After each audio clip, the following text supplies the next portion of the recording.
saya mau ambil video ringan-ringan ya soal perjalanan saya sehari dengan Anies Baswedan.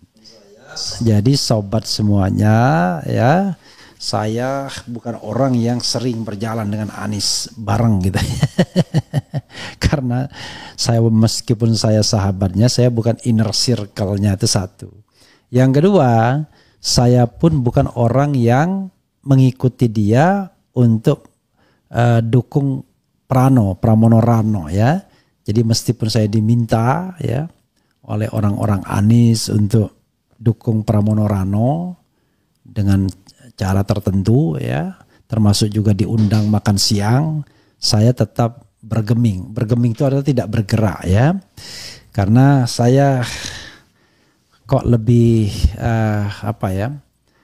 lebih suka netral. Tapi kalau mau jujur ya, pertama sudah pasti saya tidak akan memilih Ridwan Kamil, itu sudah pasti. Kenapa? Karena saya menganggap dia berasal dari kartel politik. Saya berkali-kali mengatakan saya paling tidak suka orang yang tidak fair di dalam kompetisi demokrasi. Apalagi menggunakan cara-cara yang kotor. Cara-cara membeli semua partai politik. Yang bagi saya itu adalah cara kampungan.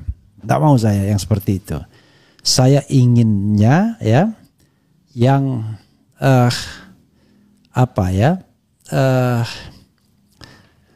yang ya gentle lah berdemokrasinya. Karena itu no way dengan Ridwan Kamil. Tapi untuk Pramono Rano, saya lihat dulu PDIP dan Pramono Rano. Mereka genuine nggak berdemokrasi sesungguhnya? Ya, apakah karena mereka tidak didukung oleh Mulyono saja, kemudian mereka seolah-olah sekarang menjadi seorang demokrat? Kalau ditanyakan pada Deddy Soturos, ya pasti marah dia, mengatakan, lihat dulu dong, jangankan kami, malaikat aja ditipu sama Mulyono dan lain sebagainya. Tapi it's okay ya, kita akan lihat ke depan apakah betul PDIP akan konsisten di dalam beroposisi dan menegakkan nilai-nilai demokrasi. Jangan sampai nanti begitu ada tawaran masuk juga satu kolam dan kemudian perilakunya sama, suka melaporkan orang ya. Dulu kan kerja yang melaporkan orang PDIP ya, Hasto. Makanya berulang-ulang saya katakan ketika saya bertemu Hasto dalam satu forum yang dia undang, ya saya mengatakan ya kalau berkuasa ya jangan lagi lah suka ngadu-ngaduin orang ya kan. Ah begitu sobat RH sekalian ya. Dan saya kemudian jalan bersama Anies ya. Gara-garanya sederhana. Ada diskusi buku yang dibuat oleh Yusuf Blegur dan teman satunya lagi saya lupa namanya. Mengenai Anies Baswedan juga. Kemudian Anies datang dan saya dampingi. Dan kemudian dia mengatakan kalau dia mendukung Pramono Rano. Sebagai sahabat saya tersenyum ya. Saya katakan dalam acara yang Aniesnya sudah pulang, karena setelah itu dia pulang setelah memberikan orasi. Saya bilang saya Neno itu no endorse, no oppose. Jadi saya tidak mengendorse Pramono Rano tapi tidak juga beroposisi. Saya beroposisi terhadap perilaku Mulyono, termasuk perilaku Prabowo juga, yang menurut saya tidak gentle dalam berdemokrasi untuk Mulyono dan tidak menegakkan etika kenegaraan dalam hal ini Prabowo. Karena etika kenegaraan itu sama pentingnya dengan soal-soal lainnya ya, termasuk juga kecurangan dan lain sebagainya untuk kita perhatikan dan kita kritisi. Jadi saudara sekalian, penerbangan saya itu pukul 10.30 dengan Transnusa ya, di Terminal 3 Suta. Saya berangkat dari rumah pukul 9.05 waktu Indonesia bagian Barat. Kemudian staf Anies sudah agak cemas di mana saya karena belum datang juga, tetapi saya sudah manage ya, bahwa yang namanya dari rumah saya ke bandara cukup 1 jam. Jadi pukul 10 saya pastikan saya akan sudah tiba ya, sebelum pukul 9 ternyata benar. Dan seperti biasanya kalau jalan sama Anies, saya udah pastikan dia akan terus menerus setelah beberapa lama kemudian, tidak lama ya, Anies pun datang Kemudian kita sama-sama masuk masuk bandara, dan dalam proses masuk bandara itu seperti biasa akan ada orang-orang yang minta foto sama Anies Baswedan. Yang jelas barang itu masih mempesona. Kalau istilah Bahlil itu barang itu ya untuk mengatakan Jokowi.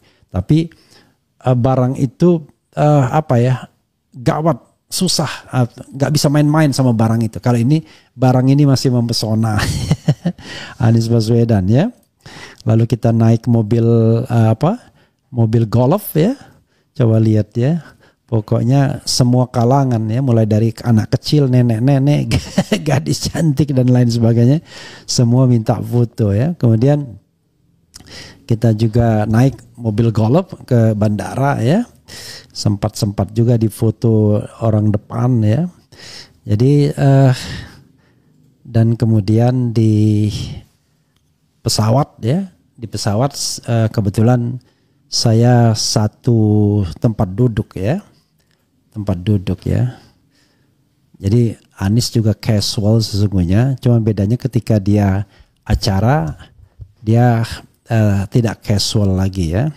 Kalau saya penampilannya kayak mafia. Pakai topi, pakai kacamata hitam ya. Oke. Tidak banyak yang saya dan Anies obrolkan ketika satu pesawat ya, selama 1,5 jam penerbangan Jakarta Bali.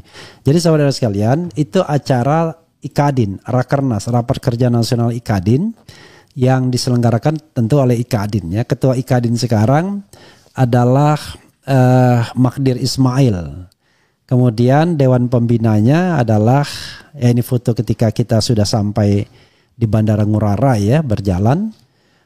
Ketuanya ketua Dewan Pembinanya atau honorary chairman atau lah ya, ketua kehormatan honorary chairman itu adalah Todung Mulia Lubis. Jadi itulah dua tokoh dari IKADIN saat ini ya, Ikatan Advokat Indonesia yang berulang tahun ke-38 atau ke-39 ya.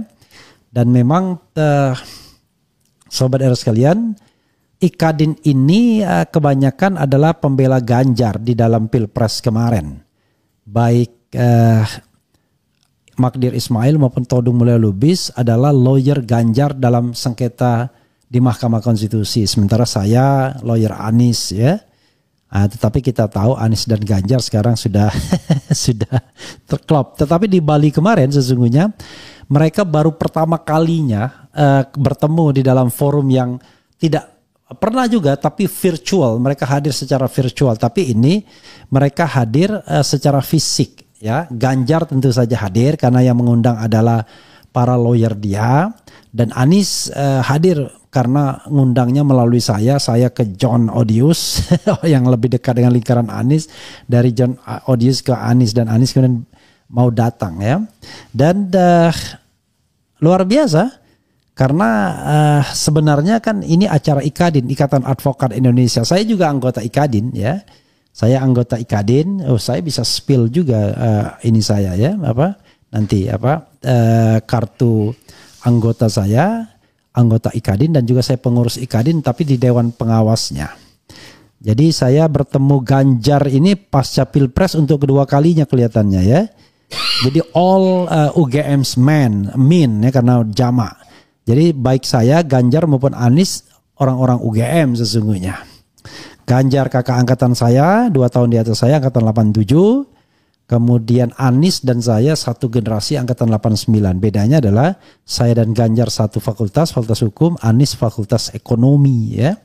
Jadi luar biasa dua-duanya ya. Ini kayaknya harus dipenuhi ini gambarnya ya. Jadi Anies fakultas ekonomi, tetapi Anies luar biasa. Dia mengambil S2-nya kalau tidak salah public policy, kalau tidak salah S3-nya kemudian ilmu politik ya, dari Ohio State University ya di Amerika Serikat. Jadi kalau dia bahasa Inggrisnya baik wajar ya. Dia AFS, kemudian dia juga 6 tahun di Amerika Serikat, rasanya 6 tahun ya. Ya dari 96 atau 97 baru pulang ketika menjelang Pilpres ya, 2004 begitu ya. Itu Anies Rashid Baswedan ya. Dan ini sebenarnya kan di kandangnya lawyer, tapi kalau orang cerdas itu ya nggak susah. Saya tahu pasti ada yang menyiapkan konsep ya. Dan Anies tidak bertanya apa-apa dari saya sebagai seorang sarjana hukum, karena dia dia tahu betul ya. Kan dia paham tentang hukum dari praktek yang terjadi. Saya kira kasus Formula E juga sudah memberi pengalaman bagi dia soal uncertainty dalam penegakan hukum, ketidakpastian kan dalam penegakan hukum, karena temanya adalah penegakan hukum ya. Jadi sahabat sekalian, ketika kita mendengarkan pembukaan, nah ini dalam satu stage ya, menegakkan hukum untuk kepastian hukum dan keadilan. Jadi saya juga diminta oleh ketua organizing committee-nya, kebetulan putri dari ketua IKADIN ya, tetapi saya menolak untuk menjadi pembicara karena tidak enak, karena dari awal tidak diundang. Kalau misalnya tiba-tiba saya tampil di situ, rasanya nggak enak ya, baik dengan Ganjar, Anies maupun Todung Mulya Lubis. Jadi saya mengatakan 5 pembicara itu kebanyakan. Jadi satu pembicara perwakilan dari Kejaksaan Tinggi Bali menggantikan Jaksa Agung ya. Dan yang tidak datang adalah Ketua Komisi 3 Habibur Rahman yang diundang dalam kegiatan ini. Saya membayangkan Habib pasti tidak happy dengan hal-hal seperti ini ya. Habib terlalu junior kalau untuk berhadapan dengan macan-macan ini. Ada Todung, ada Ganjar, ada Anies Baswedan. Kecuali kalau yang mengundang mungkin pihak yang satu frekuensi. Ini kan frekuensi oposisi sesungguhnya lebih menonjol ya. Jadi wajar kalau Habibur Rahman tidak datang itu ya. Di situ kelihatan ada Mulya Lubis ya di situ. Kemudian ada Magdir Ismail sebagai ketua IKADIN. Saya tidak ikut berfoto karena saya ke kamar kecil pada saat ini ya. Jadi sahabat era sekalian, seperti yang saya katakan tadi, tidak banyak yang saya obrolkan. Karena memang kalau sudah teman itu, saya juga mengundang Anies untuk hadir di podcast ini. Dia berjanji mau datang. Saya bilang, saya itu bingung kalau saya undang antum, saya mau nanya apa. Jadi kalau kita tidak terlalu berjarak dengan narasumbernya, kita ada perasaan nggak enak, rikuh. Karena saya tahu dia tahu saya ya. Tetapi saya kira agar objektif, barangkali ada beberapa pertanyaan objektif yang need to be clarified. Misalnya pertanyaan mengapa dia akhirnya mendukung Pramono Rano ya. Apakah kemudian kok dia disakiti tapi ini. Jadi one itu saja ya, bukan dialog. Jadi cuma menyampaikan sesuatu saja yang barangkali merupakan a public question. Karena kalau saya sendiri saya sudah bisa menduga ya apa yang ada dalam benak dan pikirannya. Tetapi barangkali publik perlu ketahui. Termasuk misalnya kita tanya hubungan dia dengan Habib Rizik Syihab ya, dengan kelompok 212 dan lain sebagainya. Nah, ini gambar ketika kita kemudian Anies sendiri ini berinisiatif untuk bertemu dengan pengurus IKADIN ya. Unfortunately Ganjar sudah duluan ya, dia ada kegiatan lain. Tetapi ini ketika kita kemudian dijamu oleh pengurus IKADIN dan juga bertemu dengan pentolan-pentolan IKADIN ya. Jadi di samping saya itu yang namanya Magdir Ismail, kemudian Anies Baswedan dan Pak dari Kejaksaan Tinggi Bali ya, ada Todung Mulya Lubis, ada Bu Susi, ada Sahran Hamid, kemudian ada Putri Magdir Ismail yang menjadi Ketua Organizing Committee, ada Najib Gismar dan lain sebagainya ya. Ada juga Sekjen IKADIN Ridho Rahmadi, ada juga Taufik Basari, politisi dari Nasdem yang saat ini tidak lagi jadi anggota DPR dan sekarang dia anggota IKADIN ya. Begitu sobat era sekalian ya. Sambil santai-santai ya kita.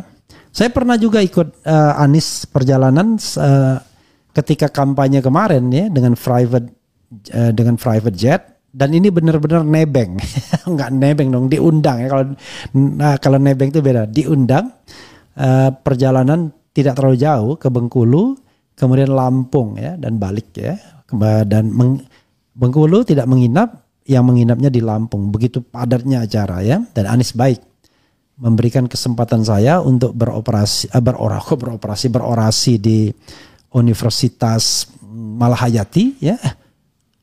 Oh ya, di Malahayati. Malahayati agak bingung, saya di Lampung. Saya suruh kasih kata sambutan, tapi kata Anies up to you. Maka pada saat itu lupa, ingat saya tanggal 7 Desember. Iya, 7 Desember. Pada saat itu tanggal 7 Desember ya, kita tahu 7 Desember adalah KM 50 ya.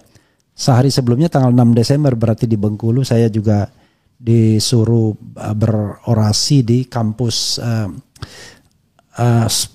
namanya Profesor Islam ya, lupa saya profesor siapa itu, yang jelas dia ahli hukum Islam di Bengkulu ya. Lalu menyanyikan lagu di Gor Bengkulu, menyanyikan lagu 2024 Anies Presiden ya, lagu itu rame-rame dan musiknya saya titipkan ke panitia. Saya membayangkan sobat era sekalian ya, kalau dia menang bagaimana? Saya kira nggak bisa lagi jalan seperti ini ya. Atau orang lain dengan mudahnya meminta foto dan lain sebagainya. Jadi sobat era sekalian ya, terlepas dari bahwa yang menang adalah Prabowo, saya kira kalau presiden kita Anies Baswedan itu very sophisticated ya. Kenapa? Ya tadi muda, charming, kemudian gagah ya. Tinggi ya, rata-rata di atas orang Indonesia ya. Jadi inilah enak lihatnya ya, terlihat sehat ya, mukanya cerah, bahasa Inggrisnya baik ya, kemudian air mukanya baik dan ramah dan lain sebagainya. Kalau air mukanya RH kan jutek, sinis ya. Kalau dia enggak ya, ditegur orang, minta foto dan lain sebagainya, ya jalan aja. Minta foto di stop, padahal ya barangkali dia harus terburu-buru ya. Ya saya juga santai karena saya berpikir walaupun saya telat pesawatnya it's okay ya, nggak ada masalah ya. Toh saya I was invited ya, tidak saya diundang, jadi ya santai saja. Dan ini foto ketika dia merangkul saya mengatakan hari yang panjang. Long day ya, saya lupa ingat persisnya dia ngomong, pokoknya intinya hari yang panjang atau long day. Dan saya mengatakan saya akan dijemput oleh staf saya dan kemudian ya kita berpisah. Dia menawari untuk naik satu mobil dan kemudian barangkali bisa stop di ujung jalan tol. Saya bilang no, saya dijemput oleh seseorang. Jadi dia pergi ke tempat kedatangan ya di Terminal 3 itu di kedatangan, bukan di keberangkatan, di bawah ya. Sementara saya ke parkir Terminal lantai 3, kebiasaan saya menunggu jemputan tuh di parkir sana biar kemudian nggak bingung ya, tidak diusir-usir orang dan lain sebagainya. Jadi kalau sudah datang duluan bisa parkir, kalau belum datang ya saya yang duduk di situ. Begitu sobat RH sekalian ya, cerita satu hari saya bersama Anies Rashid Baswedan. Dan saya senang ya, walaupun dalam pilkada DKI saya berbeda ya, saya nggak ada bekas-bekas tinta. Saya bagian dari 40% yang golput. Sebenarnya begini sobat RH sekalian, kalau golput dan gercos itu disatukan, barangkali jangan-jangan menang. Kan kalau kita bicara tingkat partisipasi itu orang yang tidak memilih, yang tidak datang, ya, tidak showing up, tidak show up. Tetapi kalau kita kaitkan dengan misalnya apa? Kalau kita kaitkan dengan yang gercos, ya, gerakan coblos semua atau coblos semua, maka kalau digabungkan jangan-jangan ya. Jadi suara tidak sah dengan golput jangan-jangan persentasenya bisa sampai 50% juga. Nah ini menarik ya. Ada yang mengatakan perlu dievaluasi dan lain sebagainya. Saya mengatakan begini, kok evaluasi? Udah jelas ini gara-gara yang namanya keserakahan partai politik untuk grabbing semuanya. Coba kalau dibiarkan tanpa threshold misalnya, calonnya banyak. Saya kira tingkat partisipasi akan dengan sendirinya. Ini kan orang bingung, dipaksa untuk memilih antara RK yang didukung oleh Habib Rizik Syihab dan Mulyono plus Prabowo dengan dengan Prano yang didukung oleh PDIP dan Anies Baswedan. Padahal kalau secara ideologis kan begitu, kalau kita berbicara tentang ideologis ya, biasanya kelompok kanan itu ya PKS, Anies bisa masuk ke sana, kan begitu. Lalu melawan kelompok kiri. Nah walaupun kiri kanan ini tiba-tiba kemudian orang tidak suka ya melihatnya. Saya kira orang seperti Todung Mulya Lubis nggak begitu suka melihat kelompok-kelompok kanan. Nggak bisa berbaur dengan kelompok 212 ya. Tapi kalau kita mau in between, tidak terlalu ideologis ya, mungkin kita bisa bergaul dua-duanya. Kita bisa masuk kelompok sana, bisa masuk kelompok sini. Tetapi intinya adalah tadi amar ma'ruf nahi mungkar. Kalau dalam rangka amar ma'ruf nahi, jadi kalau pendekatannya adalah amar ma'ruf nahi mungkar. Jadi kelompok orang yang beramar ma'ruf dan bernahi mungkar harusnya bisa bersatu walaupun dari latar belakang yang berbeda. Nah, katakanlah 212 sedang beramar ma'ruf nahi mungkar. Tetapi kelompok Ikadin juga seperti Todung Mulya Lubis ya, Magdir Ismail juga beramar ma'ruf nahi mungkar. Terhadap apa? Terhadap kekuasaan, agar kekuasaan berada di jalur yang lurus.